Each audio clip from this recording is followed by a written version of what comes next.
Hello बच्चों, board our YouTube channel में आप सभी का स्वागत है। आज आपका हम इकोनॉमिक्स का, जैसे कि आपको पता होगा मैंने सेट 3 का सेट 2 का सभी का सॉल्यूशन करवा दिया है। आज सेट 1 का बहुत सारे बच्चे इंग्लिश मीडियम वाले भी डिमांड कर रहे थे कि इंग्लिश में भी कर दीजिए और हिंदी में भी कर दीजिए। ठीक है, तो ये बायलिंगुअल रहेगा। तो चलिए आगे बढ़ते देखते हैं कैसे कैसे क्वेश्चन आपके आए हुए हैं। सभी के इंग्लिश और हिंदी दोनों में आंसर मैंने लिख दिए हैं। ये इकोनॉमिक्स का सेट 1 है। ठीक है, सेट 2 और सेट 3 आपको डिस्क्रिप्शन बॉक्स में या फिर आप एंड स्क्रीन में लास्ट तक देखिए वीडियो, यहाँ पे एंड स्क्रीन में दिखेगा, देख लीजिएगा। लेकिन ये वाला सॉल्यूशन आप लोग पूरा जरूर देखा करें। ठीक है, और पीडीएफ भी कहाँ मिलेगा, सभी वीडियो में बताया जाएगा। तो आप लोग पीडीएफ से पहले वीडियो जरूर देख लिया करें। मैं फिर से बोल रहा हूँ, सुनने से सारी चीज़ें याद हो जाती हैं। ठीक है, एक बार सुन लो, उसके बाद पीडीएफ डाउनलोड करना। ठीक है, ये सारी चीज़ें आप लोग को मालूम होगी कि कितना क्वेश्चन बनाना है। सिर्फ 5 क्वेश्चन बनाने हैं, पहले से 7वें तक, फिर 8 से 14 तक में भी किन्हीं 5 प्रश्नों को ही बनाना है, 3 अंक वाले, और फिर 15 से 19 तक में किन्हीं 3 प्रश्नों को बनाना है। ठीक है, ये सारी चीज़ें याद रखिएगा, एग्जाम में ज़्यादा बनाना नहीं है।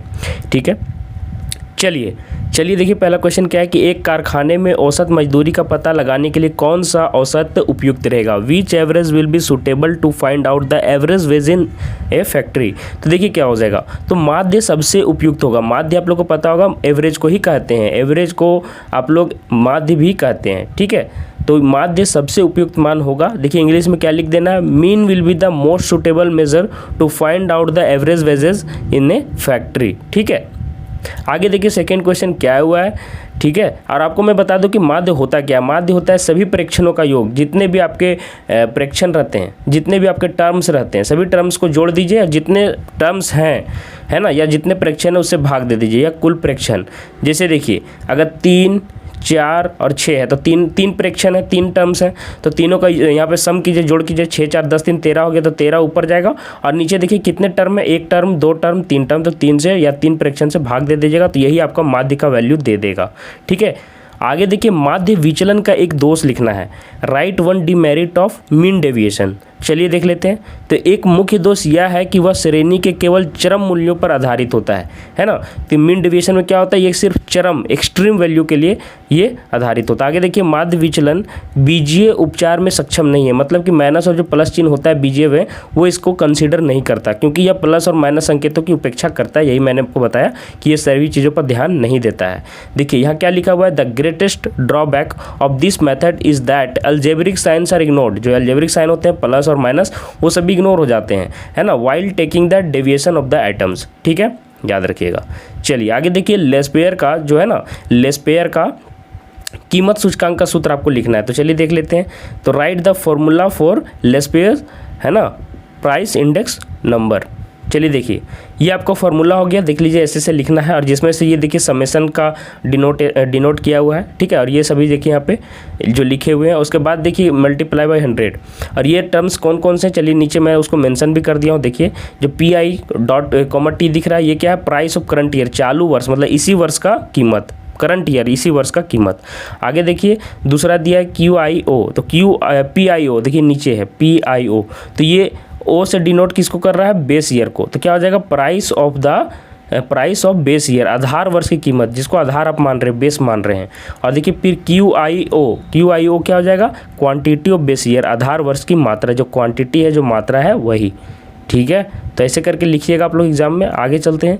देखिए 4th नंबर क्वेश्चन क्या है कि चीरकालिक निर्धन किसे कहते हैं। चीरकालिक निर्धन किसको कहते हैं, क्रॉनिक पुअर किसे कहते हैं। तो देखिए किसको कहते हैं, तो देखिए चीरकालिक निर्धन अर्थात वे व्यक्ति जो सदैव निर्धन रहते हैं, मतलब बहुत दिनों से निर्धन है। चलिए देखते हैं।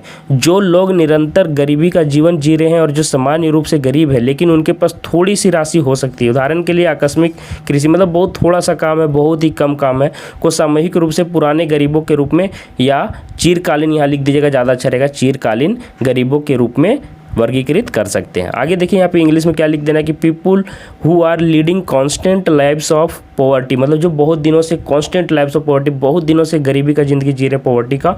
हु आर नॉर्मली पुअर, जो साधारणतः गरीब हैं, पुअर हैं, but many have a small amount of money with them, लेकिन थोड़ा बहुत राशि उनके पास हो सकता है, जैसे कि कैजुअल वर्कर्स, है ना, और are classified collectively as the chronic poor, है ना, उनको क्या बोला जाता है, क्रॉनिक पुअर। तो ये आप देखिए इसका हिंदी जस्ट ये का ऊपर भी है, तो ऊपर भी आप पढ़ के उसका हिंदी समझ सकते हैं। ठीक है, अगर दिक्कत हो रहा है तो। मानव पूंजी क्या है है ना, ह्यूमन कैपिटल, है ना, व्हाट इज़ ह्यूमन कैपिटल। तो देखिए मानव पूंजी का मतलब है किसी भी देश में किसी समय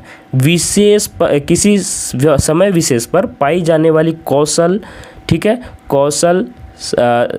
कौशल के बाद है स्किल, है ना, ज्ञान, ये सभी चीज़ें का भंडारण। क्या बोल रहा है कि human capital means storage of skills and knowledge education, ठीक है, मतलब कि किसी भी समय विशेष में जो वहाँ का स्किल रहता है, मतलब कौशल रहता है, नॉलेज रहता है, शिक्षा रहता है, एजुकेशन रहता है, मतलब कि ज्ञान रहता है, ये सारी चीज़ें क्या है उस टाइम की ह्यूमन कैपिटल है जो आगे जाकर क्या होती हैं, इसके कारण ही प्रोडक्शन या किसी भी तरह का किसी का जीडीपी में भी ग्रोथ, जिस तरह का भी ग्रोथ बोलो या ह्यूमन इंडेक्स में सभी तरह के ग्रोथ उसी तरह से देखने को मिलते हैं जब ह्यूमन कैपिटल अच्छा होता है, क्योंकि उस तरह से सभी तरह से सर्वांगीण विकास होता है। सर्वांगीण विकास मतलब यूनिवर्सल डेवलपमेंट, ठीक है, सभी तरह के। आगे देखिए ग्रामीण साख के किन्हीं 2 स्रोतों के नाम लिखना है। Right the name of any 2 sources of rural credit. तो देखिए सहकारी समितियाँ, भूमि विकास बैंक, इंग्लिश में भी लिख सकते हैं cooperative credit societies, land development banks, commercial banks, ठीक है। चलिए देखिए 7th में देखिए ये चीन वाला से क्वेश्चन है कि ग्रेट लीप फॉरवर्ड का क्या उद्देश्य है। ग्रेट लीप फॉरवर्ड का क्या उद्देश्य है, चलिए देख लेते हैं। What was the aim of the great leap forward.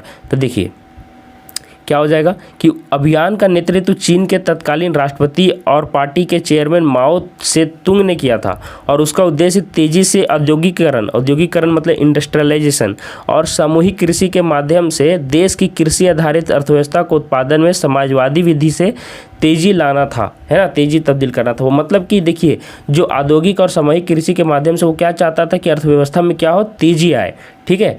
आगे देखिए इंग्लिश में वही लिख देना है। The central idea behind the great leap was that rapid development, वही मैंने बताया था China's agriculture and industrial sector, ताकि औद्योगिक के क्षेत्र में और एग्रीकल्चर के क्षेत्र में तेजी से विकास हो। अब देखिए समांतर माध्य के गुण और दोषों को आपको लिखना है ना। Right the merits and demerits of arithmetic mean. Arithmetic mean को मीन भी डायरेक्ट आप लोग बोल सकते हैं साधारण भाषा में जनरली।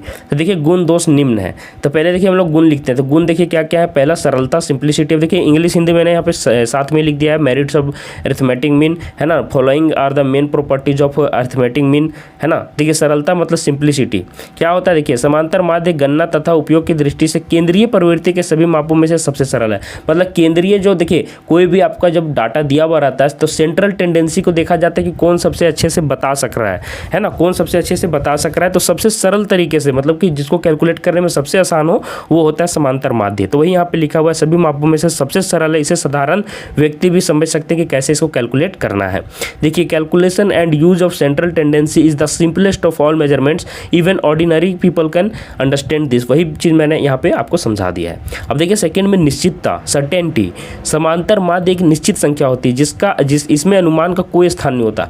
आगे जाके देखिएगा बहुत सारे सेंट्रल टेंडेंसी के और आपका जो राउंड फिगर के और मतलब कि तरफ से आंसर देते हैं, मतलब कि आसपास देते हैं, लेकिन ये देखिए एकदम निश्चित संख्या देती है ना, एकदम निश्चित संख्या देगा, फिक्स्ड नंबर। तो और इसका अनुमान का कोई स्थान नहीं है। मतलब arithmetic mean is fixed number, guess it in had no place. ठीक है, आगे देखिए सभी मूल्यों पर आधारित रहेगा। बेस्ड ऑन ऑल आइटम्स, किसी को भी छोड़ता नहीं है। समांतर माध्य श्रृंखला के सभी मूल्यों पर आधारित होता है। इस प्रकार यह सभी मदों का प्रतिनिधित्व मूल्य होता है। मतलब कि सभी का मतलब कि जितने टर्म्स होते हैं, सभी टर्म्स जितने भी डाटा रहते हैं सभी को वो कलेक्टिवली सभी को एक बार देख लेता है, मतलब सभी को उसको यूज में ले लेता है ना। आगे देखिए ये मैंने आपको बता दिया, all the arithmetic means series is based on values, thus it is the representative value of all the items. ठीक है, आगे देखिए बीजगणितीय विवेचन, अलजेब्रिक ट्रीटमेंट, है ना। देखिए समांतर माध्य के दोष में अब चलिए हम लोग देखते हैं। समांतर माध्य के दोष में देखिए निम्नलिखित हैं। पहला सीमांत मूल्यों का प्रभाव। देखिए ये बहुत ही अच्छा इंपॉर्टेंट बात है। इफेक्ट ऑफ एक्सट्रीम वैल्यूज़, जब भी देखिए एक्सट्रीम वैल्यूज होता है तो माध्य वहाँ पे मतलब बिखर जाता है, मतलब नहीं निकाल पाता है। तो देखिए समांतर माध्य का मुख्य दोष यह है कि सभी मूल्यों पर आधारित होने के कारण इस पर सीमांत मूल्यों का कुछ अधिक प्रभाव पड़ता है। जैसे देखिए अगर आपको माध्य निकालना है, ध्यान से सुनना मेरी बात, अगर यहाँ पे कोई राशि अगर 2 है और कोई राशि अगर 32 है, ठीक है, अब दोनों का समांतर माध्य निकालना है तो कितना आ जाएगा देखिए। तो दोनों का कितना आ जाएगा, 32 + 2/2 कितना आ जाएगा, 17 हो जाएगा, है ना। 17 आ जाएगा। देखिए ये फिगर जो है 17 ये दोनों के आसपास नहीं है, किसी के भी आसपास नहीं है, तो ये डाटा बहुत फ्लक्चुएट हो जाता है। इसी तरह से अगर आप बहुत वैल्यू देखोगे, अगर 1, 32, 8, 39 अगर ये वैल्यू आप लोगे तो ये वाला डाटा बहुत पीछे छूट जाता है, मतलब सेंट्रल टेंडेंसी से बहुत दूर भाग जाता है अगर एक्सट्रीम वैल्यूज हो। तो वही लिख रहा है कि यह मुख्य दोष यह है कि ये सभी मूल्यों पर आधारित होने के कारण सीमांत मूल्यों मतलब कि जो एक्सट्रीम वैल्यूज़ होते हैं वो उस पर कुछ अधिक प्रभाव डाल देते हैं। तो देखिए वहीं पर लिखा हुआ है the main drawback of arithmetic mean is that since the it is based on all values it has a somewhat greater impact on marginal values. ठीक है, चलिए आगे देखते हैं। माध्य मूल्य का श्रृंखला में सदैव ना पाया जाना, बोलता है माध्य मूल्य का श्रृंखला में सदैव ना पाया जाना। क्या बोलता है कि मीन वैल्यू में not figure in the series at all, बोलता है वो सीरीज में वो वैल्यू आ भी नहीं सकता, ऐसा भी होता है। माध्य मूल्य कई बार वह मूल्य हो जाता है जो श्रृंखला में नहीं पाया जाता है। ठीक है, चलिए the mean value can sometimes be a value which is not find in the series, जो सीरीज में ना हो। अब देखिए माध्य विचलन से आप क्या समझते हैं, माध्यिका से माध्य विचलन ज्ञात करने के लिए सूत्र को लिखिए। तो देखिए सबसे पहले यहाँ पे what do you understand by mean deviation, write the formula for to find out mean deviation from median. देखिए तो यहाँ पे मैंने लिख दिया माध्य विचलन का एक उपयुक्त औसत से प्रेक्षणों या मूल्यों के निरपेक्ष विचलन का माध्य है। यह उपयुक्त औसत माध्य माध्यिका या बहुलक हो सकता है। हम इसे माध्य निरपेक्ष विचलन के रूप में जानते हैं। किसी दिए गए डाटा के लिए ये देखिए यहाँ पे मूल सूत्र मैंने यहाँ पे लिख दिया, ये मूल सूत्र आपको याद रखना है। जहाँ पे देखिए डिनोट जो कर रहा है वो क्या है, एक्स माइनस एक्स बार क्या है, deviation from the arithmetic average. Arithmetic average से जो डेविएशन है जितना आगे पीछे है वो यहाँ पे लिखना है, और एन मतलब कि नंबर ऑफ टर्म्स आपका हो जाएगा। ठीक है, इंग्लिश में देख लीजिए वही लिखा है, mean deviation is a statistical, है ना, स्टैटिस्टिकल क्या लिखा हुआ है, measure that computes the average deviation from the average value of the given collection data collection. Mean deviation is used to compute how far the values in a data set are from the central point. Central point से कितने दूर है data, इसको find out करने के लिए किया जाता है। ठीक है, फार्मूला देखिए यही वाला आप लोग को भी लिखना है। ठीक है, तो इसलिए मैंने फार्मूला नहीं दिया है। ठीक है, चलिए आगे देखिए धनात्मकता और ऋणात्मक, धनात्मक और ऋणात्मक सहसंबंध को उपयुक्त प्रकीर्णन प्रकीर्ण रेखाचित्र से आपको समझाना है। Illustrate positive and negative correlation with scatter आपका डायग्राम, स्कैटर डायग्राम बनाना, ध्यान दीजिएगा लाइन डायग्राम नहीं बनाना है। तो देखिए धनात्मक व ऋणात्मक सहसंबंध का वर्णन कैसे करते हैं, अगर लिखित है, चलिए देखते हैं। धनात्मक सहसंबंध में क्या होता है, धनात्मक सहसंबंध से आशय है कि दो चर श्रेणियों में परिवर्तन की दिशा के एक समान होना, मतलब एक राशि बढ़ेगी तो दूसरी राशि भी बढ़ेगी, एक राशि घटेगी तो दूसरी राशि घटेगी। जैसे मैं समझाता हूँ बच्चों, एकदम आसान भाषा में समझाता हूँ, देखिए ध्यान से। यदि किसी श्रेणी में वृद्धि हो तो संबंधित श्रेणी में भी वृद्धि एवं कमी की दशा में कमी होगी। यह भी मैंने आपको बता दिया, जैसे पूर्ति व कीमत, ध्यान से सुनना, पूर्ति व कीमत मतलब सप्लाई एंड प्राइस। तो देखिए प्राइस जैसे जैसे बढ़ता है बच्चों तो सप्लाई भी बढ़ेगा, क्योंकि आपके पास ज़्यादा अमाउंट होगा उस पर इन्वेस्ट करने के लिए। तो जैसे कि आप जैसे प्राइस बढ़ा दीजिए, अगर प्राइस यहाँ पे अगर 5 रुपया है तो 5 रुपये में अगर सप्लाई अब अगर 10 हो रहा है तो 10 रुपये में 20 होगा, मतलब कि ये जैसे जैसे बढ़ रहा है ये भी बढ़ेगा। आगे मैं और भी अच्छे से समझाऊंगा, अगर नहीं समझ में आ रहा है तो दूसरा चीज़ लेके समझा दूंगा। ऋणात्मक सहसंबंध से यह तात्पर्य है कि जब चार श्रेणियों में परिवर्तन की दिशा का विपरीत होना, यदि एक चर में वृद्धि हो तो अन्य संबंधित चर में कमी या कमी का होने का वृद्धि हो, मतलब कोई कम हो रहा है तो ये ज़्यादा हो रहा है, ये ज़्यादा हो रहा है तो कम हो रहा है। देखिए positive relation between two variables in which both variables move in the same direction, therefore which when one variable increases as other variable increases, और डिक्रीज होगा तो वो भी डिक्रीज करेगा, वही लिखा हुआ है। नेगेटिव कोरिलेशन क्या है कि negative relation between two variables in A which an increase in another variable is associated with in decrease other. देखिए क्या होता है, अब ये देखिए पहले पॉजिटिव वाला आप लोग देख लीजिए। पॉजिटिव वाला में क्या होगा बच्चों कि जब एक राशि बढ़ेगी, है ना, देखिए ध्यान से, ये वाला ग्राफ में ये ऊपर बढ़ेगा तो ये भी इधर बढ़ेगा। ठीक है, तो यहाँ से ऐसे ऐसे डॉट बनेंगे, तो ये ऐसे स्कैटर में अगर आपको बनाएंगे डायग्राम तो ऐसे ऐसे बनेगा, ऐसे ऐसे करके इस तरह से लंबवत बनेगा। और इधर वाला में जब डाउनवर्ड बनाना है बच्चों तो ऐसे जाएगा। ठीक है, देखिए आप यहाँ पे पॉजिटिव डायग्राम ये वाला आपका ऐसे करके ऊपर जाएगा, अभी मैंने बताया। ठीक है, और नीचे वाला में ऐसे करके नीचे जाएगा। एक चीज़ ज़्यादा है तो ये कम है, और यहाँ देखिए ये वाला पॉइंट में ये ज़्यादा है तो ये भी ज़्यादा है, यहाँ कम है, ये दूरी कम है तो ये दूरी भी कम है। ध्यान से समझिए मैं क्या बोल रहा हूँ, ध्यान से सुनिए। देखिए पहला का उदाहरण देखिए प्राइस और सप्लाई। प्राइस और सप्लाई में आपको मैंने बताया कि प्राइस जब बढ़ेगा तो सप्लाई भी बढ़ेगा, है ना, क्योंकि ज़्यादा उस पर इन्वेस्ट करने के लिए होगा। तो देखिए बढ़ रहा है तो इधर भी बढ़ रहा है। ठीक है, इस तरह से बढ़ते जा रहा है, समझ लीजिए, एक तरह से आप समझ सकते हैं। और एक होता है प्राइस और डिमांड।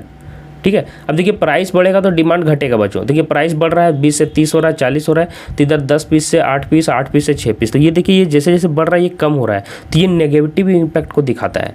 ठीक है, नेगेटिव कोरिलेशन को दिखाता है। और अच्छे से समझना चाहते तो सुनिए, एक गाड़ी है बच्चों, एक गाड़ी है और उसमें पेट्रोल है। क्या है, पेट्रोल। ठीक है, अब देखिए गाड़ी में जितना तेल होगा, जितना ऑयल होगा, उतना डिस्टेंस आप ट्रैवल कर सकते हैं।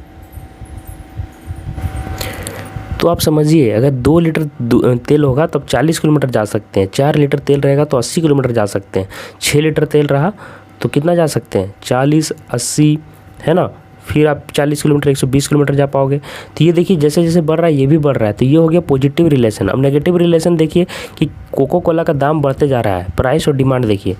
तो कोको कोला का दाम जब 10 रुपया था तो सभी आदमी लोग 200 को खरीदते थे, लेकिन जैसे ही दाम 15 रुपया हो गया बढ़ के अब 100 आदमी लेने लगे, 20 रुपया हो गया तो 50 आदमी ले रहे हैं। तो ये देखिए दाम जब बढ़ रहा है तो डिमांड घट रहा है, तो ये नेगेटिव रिलेशन हो गया। ठीक है, वही चीज़ें समझाना चाह रहा था। स्कैटर डायग्राम आपको ऐसे बना देना है, ठीक है, क्योंकि यहाँ पे देखिए इस पॉइंट के लिए जब ये ज़्यादा है तो ये भी ज़्यादा है, ये डिस्टेंस देखिए ये दोनों ज़्यादा है, तो ये पॉजिटिव रिलेशन हो गया। यहाँ देखिए ये दोनों कम हो जाएंगे, ये भी कम है तो ये भी कम है, लेकिन यहाँ उल्टा है। यहाँ देखिए यहाँ पे ये वाला पॉइंट देखिए ये कम है, ये कम है और ये बहुत ज़्यादा है देखिए। और यहाँ वाला पॉइंट के लिए देखिए क्या है, इधर आपका ज़्यादा है तो इधर कम है, उल्टा रिलेशन बन रहा था, ये नेगेटिव इम्पैक्ट हो गया, कोरिलेशन हो गया। आगे देखिए आधार अवधि के किन्हीं 3 वांछित गुणों को आपको लिखना है। क्या बोल रहा है, mention any 3 desired characteristic of base year. आधार वर्ष एक सामान्य वर्ष होना चाहिए। इस वर्ष असाधारण प्राकृतिक अथवा राजनीतिक घटनाएं घटित ना हुई हों। ठीक है, आधार वर्ष में कीमत स्तर में असाधारण परिवर्तन ना हुए हों। यह वर्ष ना तो अत्यधिक पुराना हो और ना ही अत्यधिक नया। इस वर्ष में पर्याप्त एवं विश्वसनीय आंकड़े उपलब्ध होने चाहिए। ये 3 पॉइंट लिखे हैं, उसको इंग्लिश में लिख देना है। Base period should have the following properties. The base year should be a normal period, and periods in which extraordinary events have occurred should not be taken as base period as they are not appropriate for general comparisons. आगे देखिए यहाँ ये वाला आपको याद रखना है। उसके बाद चलिए दूसरा में चलते हैं। Extreme value should not be, है ना, selected as the base period. और थर्ड में देखिए लिख रहा है the period should not be too far in the past, बहुत पुराना नहीं होना चाहिए, ध्यान दीजिएगा, है ना। Because comparison with the current period can not be done with such base year as politics economic and social condition change with time. मतलब बहुत पुरानी चीज़ों से आप कंपैरिजन नहीं कर सकते हैं। वही चीज़ यहाँ पे भी लिखी हुई थी, है ना, कि इस अत्यधिक पुराना या अत्यधिक नया नहीं होना चाहिए। ठीक है, चलिए अब आगे देखिए क्या लिख रहा है कि काम के बदले अनाज कार्यक्रम के अर्थ को स्पष्ट करना है। Illustrate the meaning of food for work programme. तो देखिए food for work programme initiated in 1970 में शुरू हुआ and incorporated as the national rural employment programme in the 6th plan.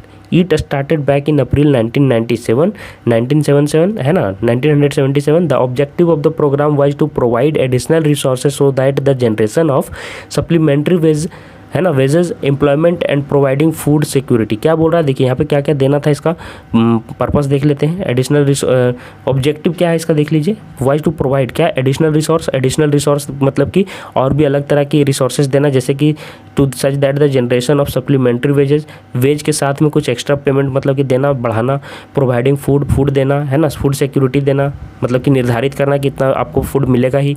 It was renamed in November 2004 as national food for work programme.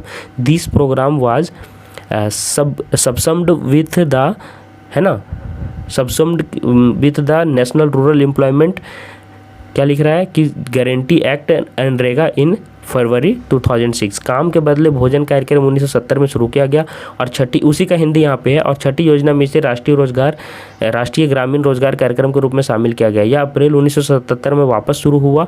कार्यक्रम का उद्देश्य अतिरिक्त, ध्यान से देखिए, संसाधन प्रदान करना था ताकि पूरक मजदूरी, रोजगार का सृजन और खाद्य सुरक्षा प्रदान किया जा सके। नवंबर 2004 में इसका नाम बदलकर national food for work programme कर दिया गया।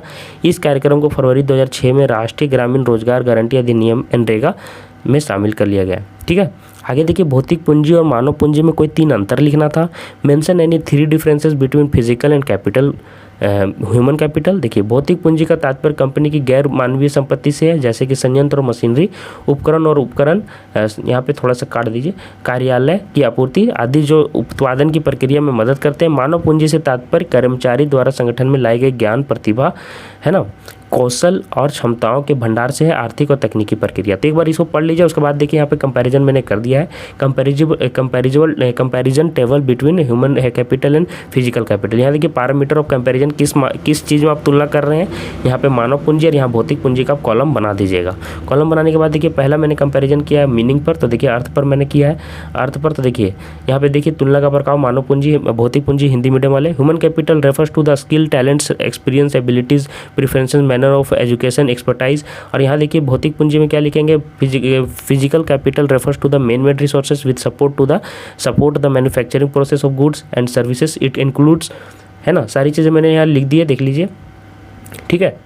वही चीज़ें जो ऊपर है वही चीज़ें मैंने लिखी है। अब देखिए हिंदी में भी मैंने लिख दिया है, इंडिविजुअली और collectively vehicles and so on, सभी चीज़ें मैंने लिखी है। मानव पूंजी से तात्पर्य कौशलों, प्रतिभाओं, अनुभव, योग्यताओं, प्राथमिकताओं, शिक्षा के तरीके। और यहाँ देखिए भौतिक पूंजी से तात्पर्य मानव से निर्मित संसाधनों से है जो वस्तुओं और सेवाओं के निर्माण प्रक्रिया का समर्थन करते हैं। इसमें मशीनें, भवन, उपकरण, वाहन आदि शामिल है, ठीक है। आगे देखिए प्रकृति, ये प्रकृति में कैसा है, ह्यूमन कैपिटल इज इनटेंजिबल, मतलब कि अमूर्त है, और ये क्या है, मूर्त है, मतलब टेंजिबल है।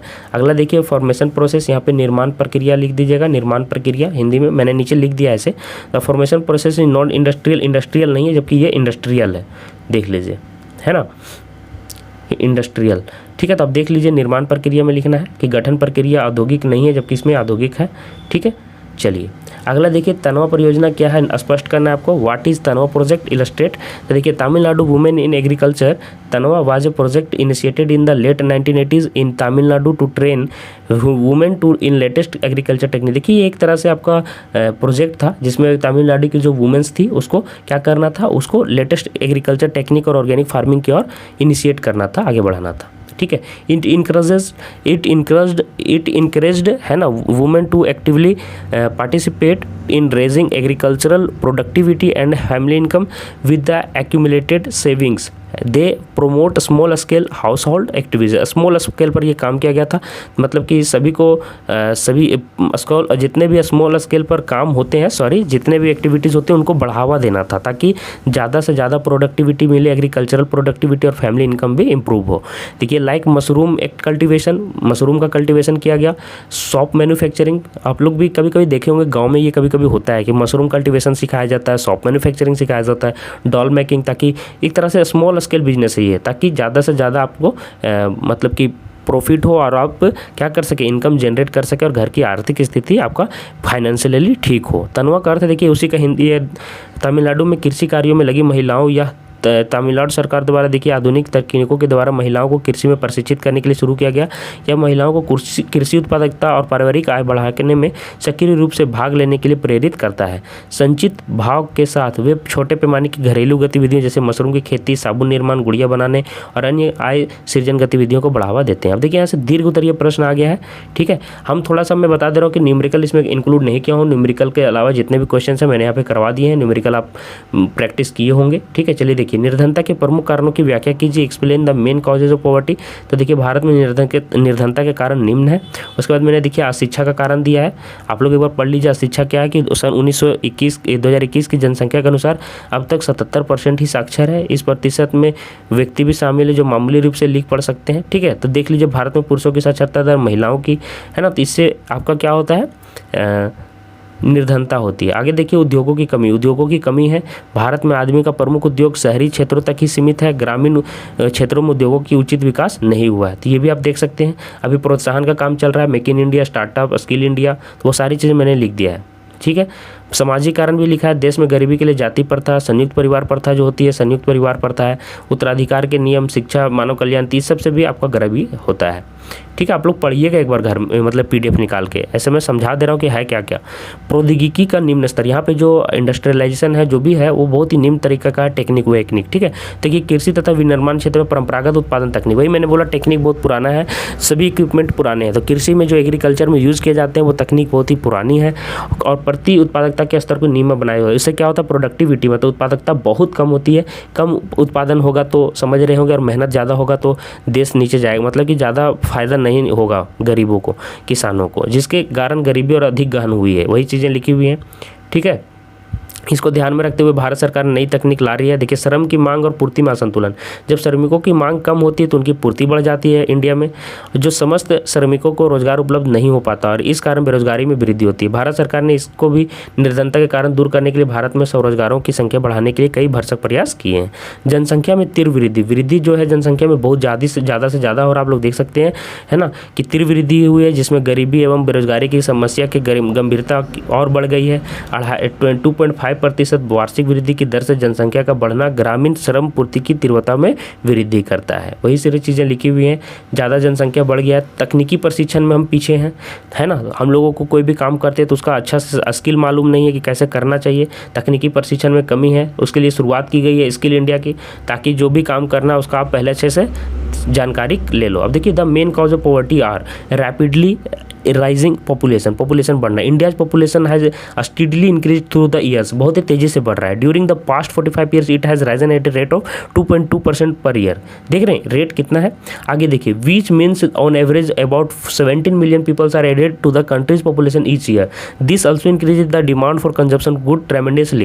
बोलता है कि इससे देखिए डिमांड जो था मतलब कि कंजम्पशन जो हो रहा है गुड्स का ट्रेमेंडसली बहुत ही ज़्यादा बढ़ता जा रहा है, क्योंकि यहाँ पे पॉपुलेशन का कोई भी लगाम नहीं चल रहा है, सीधा बढ़ता जा रहा है। अगर आगे इसी रेट से अगर बढ़े, अभी तो देखिए रेट में बहुत स्लो आ गया है। अगर रेट में अगर सही तरीके से अगर इंडिया में अगर रेट में ग्रोथ जो है मतलब पॉपुलेशन का ग्रोथ है अगर इसमें स्लो नहीं आता तो बहुत ही दिक्कत हो जाता, ठीक है। आगे जाके देखिए, लो प्रोडक्टिविटी इन एग्रीकल्चर, अभी मैंने आपको ऊपर समझा दिया इसको। A main reason for poverty is low productivity in agriculture sector की। एग्रीकल्चर सेक्टर में जो प्रोडक्टिविटी बहुत कम है, किसानों को फायदा नहीं होता। The reason for low productivity is manifold है ना। Chiefly it is because of fragmented and subdivided land holdings, जो है जमीन बहुत छोटे छोटे हैं और इधर उधर जिसका जो स्वामित्व है, जो ऑनरशिप है बहुत ही अलग अलग है। लैक ऑफ कैपिटल की कमी है। इलिटरेसी मतलब कि पढ़ाई लिखाई में वो जानते नहीं, स्किल को नहीं जानते। न्यू टेक्नोलॉजी की कमी है। आप लोग एक बार पढ़ लेना इसको, ठीक है। चलिए आगे देखिए, वेस्टेज ड्यूरिंग स्टोरेज, है ना। फिर देखिए लिखा हुआ है अंडर यूटिलाइज्ड रिसोर्सेज। ये रिसोर्सेज को पूरे तरीके से हम लोग यूज़ नहीं कर पाते हैं, वो भी एक रीज़न है। आप लिख सकते हैं कि this is under employment and disguised in employment. मतलब देखिए डिस्गाइज्ड एम्प्लॉयमेंट मतलब था छुपी हुई बेरोजगारी। मतलब कि आपको मतलब कि लग रहा है कि काम में है लेकिन पूरा काम अच्छे से यूटिलाइज्ड नहीं हो पा रहा है, मतलब उसका 100% आप एफिशिएंसी का यूज़ नहीं कर पा रहे हैं। This has resulted in low agricultural output, जिससे क्या हो रहा है एग्रीकल्चर में लो आउटपुट मिल रही है। यही चीज़ें मैंने आपको बताई भी थी। लो रेट ऑफ ज़्यादा मेहनत कर रहे हैं और फल कम मिल रहा है, उसी को बोलते हैं डिस्गाइज्ड प्रोडक्टिविटी। आगे देखिए, लो रेट ऑफ इकोनॉमिक डेवलपमेंट, है ना। जो इकोनॉमिक डेवलपमेंट है बहुत ही धीमा स्तर है। Economic development has been low in India. There is a gap between the required and the availability of goods and services. जितना अवेलेबिलिटी होनी चाहिए उतना नहीं हो पा रहा है, जिसके कारण आपका गैप बन रहा है। जो ग्रोथ से बढ़ना चाहिए वो ग्रोथ से इंडिया इकोनॉमिक ग्रोथ नहीं हो पा रहा है। प्राइस राइज यहाँ पे देख लीजिए एक रीजन है। Price rise has been study in country and this has added to the burden to the poor carry, मतलब पुअर लोगों के लिए बहुत ही दिक्कत हो गया है ना। All the few people have benefited from this, the lower income groups. देखिए इंडिया में क्या हो रहा है कि लोअर इनकम ग्रुप जो है उसको और भी नीचे जा रहे हैं और जो हाई इनकम वाले ग्रुप है वो और भी ऊपर जा रहे हैं। यही यहाँ पे विषमता है, तो वही चीज़ें लिखी हुई है। अनएम्प्लॉयमेंट भी आप लोग देख लीजिए।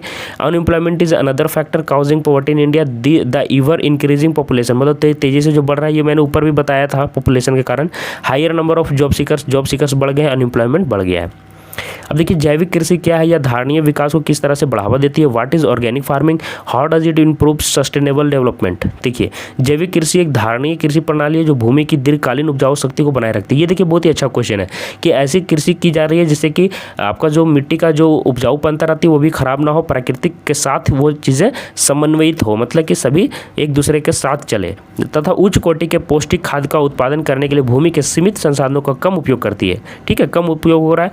भारत में परंपरागत कृषि पूरी तरह से रासायनिक उर्वरकों और विषजन्य कीटनाशकों पर आधारित है। ये क्या करते हैं, ये देखिए इसका हानि क्या है। रासायनिक उर्वरक और विषजन्य कीटनाशक का ये विषाक्त तो हमारी खाद्य पूर्ति व जल स्रोतों में निःसरित हो जाते हैं, मतलब घुस जाते हैं और हमारे पशुधन को हानि पहुंचाते हैं। साथ ही ये इसके कारण मृदा की उर्वरता में भी क्या होती है, क्षीणता आती है, मतलब कमी आती है और हमारे प्राकृतिक पर्यावरण का विनाश हो जाता है। यही चीज़ें अब ऑर्गेनिक फार्मिंग में नहीं होती है। दूसरी ओर देखिए, जैविक कृषि में क्या होता है, रासायनिकों का प्रयोग प्रतिबंधित होता है, इसको यूज नहीं होता। कृषि में महंगे बीज होते हैं, रासायनिक उर्वरक होते हैं, कीटनाशक दवाइयों की जगह क्या उपयोग किया जाता है, स्थानीय आगतों का प्रयोग किया जाता है जो स्थानीय रूप से अवेलेबल हो। अतः इसमें पर्यावरण का कोई भी तरह से ह्रास, मतलब कि पर्यावरण का कोई भी तरह से नुकसान ह्रास नहीं होता और नवीन तकनीक के प्रयोग को भी प्रोत्साहन मिलती है। ठीक है। आगे देखिए आंसर इंग्लिश में कैसे लिखना है कि organic farming is a sustainable farming. Hindi में आप लोगों को समझ में आ ही गया होगा कि क्या फ़ायदा है इसका। देखिए that maintains the long term fertility. इससे क्या होता है कि जो मृदा होते हैं, जो सोयल होता है, उसको लॉन्ग टर्म फर्टिलिटी बना रहता है ऑफ लैंड। देखिए वही चीज़ें लिखा है। And uses limited land resources to produce high quality nutritious food. बोलता है कि कम यूज़ करके उसका न्यूट्रियस फूड ज़्यादा अच्छा क्वालिटी का हम लोग उपजा सकते हैं। Traditional agriculture in India is completely based on chemical fertilizers. वही लिखा हुआ है केमिकल फर्टिलाइजर्स और टॉक्सिक पेस्टिसाइड्स के कारण क्या हुआ आपको अभी मैंने ऊपर बता ही दिया कि उससे क्या हुआ कि यहाँ के जो लैंड का जो फर्टिलिटी जो था वो कम होते गया, है ना, जितना फर्टाइल होना चाहिए उतना नहीं रह पाया। और टॉक्सिन्स क्या हुए हमारे शरीर में भी घुसने लगे। आगे देखिए the toxins shift into our food supply. वही मैंने बोला फूड सप्लाई के थ्रू हम जब उसको जब खाएं, जब इंटेक किए तो वो हमारे शरीर में भी आ गया। And food and water resources harm our livestock. वही सारी चीज़ें लिखी हुई। Along with this the fertility of the soil also decreases. देखिए सोयल का जो फर्टिलिटी वो भी कम हुआ, वही मैंने बताया। And our natural environment gets destroyed. हमारा जो नेचुरल एनवायरनमेंट था वो भी डिस्ट्रॉय हो गया। आगे देखिए on the other hand the use of chemicals in organic agriculture is restricted. Organic agriculture में क्या होता है, ये सभी पर रेस्ट्रिक्शन रहता है, किसमें केमिकल पर मतलब रोक रहती है। In this instead of expensive seeds, इसके देखिए expensive seeds, chemical fertilizers and pesticides, इन सभी की जगह हम क्या यूज करते हैं, लोकल इनपुट्स आर यूज्ड, है ना। और क्या करते हैं, इट डज नॉट हार्म, जिससे कि ये इन्वायरमेंट को किसी भी तरह का हार्म नहीं पहुंचाते हैं। और encourages the uses of new technology, और न्यू टेक्नोलॉजी का इसमें बढ़ावा भी मिलता है। तो ये इंपॉर्टेंट क्वेश्चन आप लोग देख लीजिएगा, है ना, क्योंकि देखिए फर्टिलिटी भी हमारे ज़मीन की कम हो जाती है इन सभी के यूज़ करने से, तो ये इन सभी चीज़ों से बचता है। साथ ही साथ ये देखिए हमारे फूड चेन में भी शामिल हो जाता है ना। और ये हमको जब उनको इंटेक लेते हैं, इंटेक के रूप में जब शरीर के अंदर जाता है तो मतलब कि बीमारियाँ होती है। आगे देखिए explain the functions of environment, पर्यावरण के कार्यों की व्याख्या करना है। चलिए देख लेते हैं। What are the functions of the environment, चलिए देख लेते हैं। तो क्वेश्चन देखिए व्हाट आर द क्वेश्चन, यही क्वेश्चन दो बार हो गया था कि solution. The main functions of environment are environment supplies resources for production, है ना। इन्वायरमेंट यहाँ पहले मैंने आपको यहाँ पे टॉपिक दिया, सब टॉपिक, ठीक है। उसके बाद अंदर से लिख रहा हूँ environment includes those physical resources which are gifted by nature. देखिए इन्वायरमेंट इंक्लूड्स, इन्वायरमेंट के अंदर क्या आता है, फिजिकल रिसोर्सेज जो कि हमें नेचर की तरफ से गिफ्ट में मिले हैं। These resources are used for producing various goods and services. चलिए सेकंड देखिए कि इन्वायरमेंट सस्टेन्स लाइफ। देखिए सन, सोयल, है ना, air and water are the essential ingredients of the environment for human life. Human life के लिए ये सभी चीज़ें जो प्राकृतिक रूप से हैं वो जरूरी हैं। Absence of this will be lead to end in, हम लोग का एंड हो जाएगा, अर्थ का अंत हो जाएगा इन सभी के बिना। और देखिए आगे क्या लिखा हुआ है, इन्वायरमेंट एसिमिलेट्स वेस्ट। क्या होता है, production and consumption activity generates wastes. वही देखिए आगे लिखा हुआ है कि इससे क्या होता है, प्रोडक्शन और कंजप्शन एक्टिविटी से वेस्ट्स बनते हैं और ये जनरली गार्बेज के फॉर्म में होते हैं जिसका कोई यूज़ नहीं होता, जिसको इन्वायरमेंट एब्जॉर्ब कर लेता है, खींच लेता है। आगे देखिए environment enhances the quality of life. जो क्वालिटी ऑफ लाइफ है हम लोग का वो भी सुधरता है। Environmental surroundings includes reverse, oceans, है ना, फिर लिखा हुआ है माउंटेन्स एंड डेजर्ट्स, है ना। तो ये सभी क्या होता है, मैन इंजॉयज दिस सराउंडिंग्स। इससे क्या होता है, मतलब मैन लोग इसका इंजॉय करते हैं, adding to the quality of life, उसका लाइफ भी अच्छा होता है। मुख्य कार्य देखिए यहाँ पे क्या लिखा हुआ है पर्यावरण का, कि पर्यावरण उत्पादन के लिए संसाधनों की आपूर्ति करता है। पर्यावरण में भी भौतिक संसाधन शामिल हैं जो प्रकृति द्वारा उपहार में दिए गए हैं। इन संसाधनों का उपयोग विभिन्न वस्तुओं और सेवाओं के उत्पादन के लिए किया जाता है। आगे देख लीजिए पर्यावरण जीवन का निर्वाह करता है। मानव मतलब इसका सब टॉपिक है। आगे देखिए मानव जीवन के लिए सूर्य, मिट्टी, वायु और जल पर्यावरण के आवश्यक तत्व हैं। इनके अभाव में पृथ्वी पर जीवन का अंत हो जाएगा। और आगे देखिए पर्यावरण अपशिष्ट को आत्मसात कर लेता है, मतलब जो भी उत्पादन और उपभोग की गतिविधि से अपशिष्ट उत्पन्न होता है जो कि कचड़े के रूप में होते हैं, जिसका कोई यूज नहीं है, पर्यावरण उसको अवशोषित कर लेता है। और लास्ट में देखिए पर्यावरण जीवन की गुणवत्ता को बढ़ाता है ना। हमारे परिवेश में नदियाँ, महासागर, पहाड़, रेगिस्तान होते हैं जो हमारे जीवन की गुणवत्ता में हमें आनंदमयी बनाते हैं, हमारे जीवन लाइफ को और अच्छा लगता है। देखिए अब यहाँ पे देखिए हमारे जो मेन ग्रुप है, यहीं पे आपको पीडीएफ मिल जाएगा। मेन ग्रुप यहाँ पे देखिए लिखा हुआ है, उसका लिंक भी मैंने वीडियो के नीचे डिस्क्रिप्शन बॉक्स में दे दिया है। जो बच्चे नहीं जानते वहाँ लिंक से जुड़ जाइए, और जिनको नाम से जुड़ना है, जो लिंक से नहीं जुड़ पाते हैं, बहुत सारे बच्चे लिंक से अगर नहीं जुड़ पाते तो चलिए हम लिंक भी आपको दिखा देते हैं कि कौन से लिंक से आपको जुड़ना है। तो देखिए आपको सभी वीडियो क्लास ज्वाइन करने के लिए बोर्ड आभा और 9 आभा दोनों चैनल सब्सक्राइब कर लेने हैं, दोनों में क्लास होते हैं। और देखिए पिछले साल 1200 से भी ज़्यादा बच्चे ने 75% यहाँ से लाया है, ठीक है। देखिए 3 टेलीग्राम ग्रुप हैं, एक मेन ग्रुप है बोर्ड आवा जैक बोर्ड, एक क्लास 10th वालों के लिए, ये आप में इसको आप में नहीं जुड़ना है। एक क्लास 12 का मतलब टेलीग्राम ग्रुप है, इसमें आपको जुड़ना है। तो ये वाला ग्रुप जो मैंने गोल घेरा ये दोनों में जुड़ जाइएगा। नाम सर्च कीजिएगा बोर्ड आवा जैक बोर्ड और इसमें जुड़ जाइएगा। और एक है जैक बोर्ड क्लास 12 चैम्प्स, इसमें 10th 12 सभी क्लास के बच्चे हैं, तो ये वाला में भी जरूर जुड़िएगा। मैं बोल दे रहा हूँ इसमें सबसे ज़्यादा बच्चे जुड़े हुए 5000, और इसमें भी देखिए क्लास 12 के बच्चे जुड़ चुके हैं, 1000 2000 बच्चे जुड़ चुके हैं। तो आप लोग 12th ही जाने वाले हैं, तो इसमें जरूर जुड़ जाइएगा। तो ये 2 ग्रुप आप लोग के लिए मस्ट है जुड़ना, ठीक है। और इसी में टेलीग्राम में सभी चीज़ें मिल जाएंगी आपको, ठीक है। लेक्चर का लिंक भी मिल जाएगा, सभी तरह के क्लास नोट्स आपको बोर्ड आवा चैनल पर आपको मिल रहे हैं। तो चैनल को सब्सक्राइब आज ही कर लीजिए आप लोग, ठीक है। तो चलिए मिलते हैं नेक्स्ट वीडियो में किसी और सब्जेक्ट के साथ। धन्यवाद बच्चों।